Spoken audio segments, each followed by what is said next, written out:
আসসালামু আলাইকুম। আজ 15 সেপ্টেম্বর জাতীয় বিশ্ববিদ্যালয়ের অফিসিয়াল ওয়েবসাইটে বেশ কয়েকটি গুরুত্বপূর্ণ নোটিশ প্রকাশিত হয়েছে। তো চলো শিক্ষার্থী বন্ধুরা, আজকের ভিডিওর মাধ্যমে এই নোটিশগুলো সম্বন্ধে বিস্তারিত জেনে নেওয়া যাক। তোমরা দেখতে পাচ্ছ আজ 15 সেপ্টেম্বর এখন পর্যন্ত মোট 3টি বিজ্ঞপ্তি প্রকাশিত হয়েছে এবং 3টি বিজ্ঞপ্তি খুবই গুরুত্বপূর্ণ।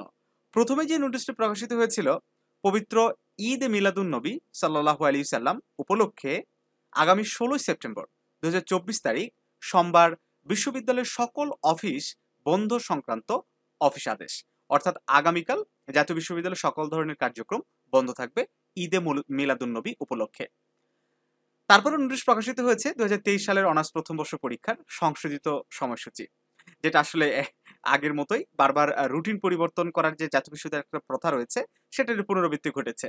হুট করে একটা রুটিন প্রকাশ করে দিয়েছে, সেটা আবার পরিবর্তন করেছে। তো নতুন সময়সীমা অনুযায়ী আমরা দেখতে পাচ্ছি আগামী 21শে অক্টোবর থেকে জাতীয় বিশ্ববিদ্যালয়ের অনার্স প্রথম বর্ষের পরীক্ষা শুরু হবে। আগে যে রুটিনটি ছিল সেখানে আমরা দেখেছিলাম যে 10ই অক্টোবর থেকে পরীক্ষা শুরু হওয়ার কথা ছিল।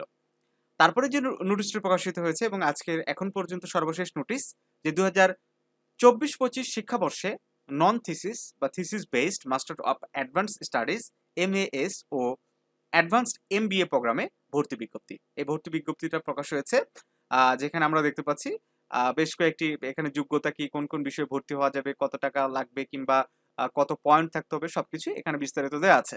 যাদের প্রয়োজন তারা এই বিষয়ে বিস্তারিত দেখে নিতে পারো। তো শিক্ষার্থী বন্ধুরা, এই ছিল 15 সেপ্টেম্বর প্রকাশিত সর্বশেষ বিজ্ঞপ্তিগুলো, তোমাদেরকে জানিয়ে দিলাম। অবশ্যই এই ধরনের আপডেট পাওয়ার জন্য আমাদের চ্যানেলটি সাবস্ক্রাইব করে সাথে থাকবে। তো ভালো থেকো সবাই, দেখা হবে নতুন কোনো ভিডিওতে।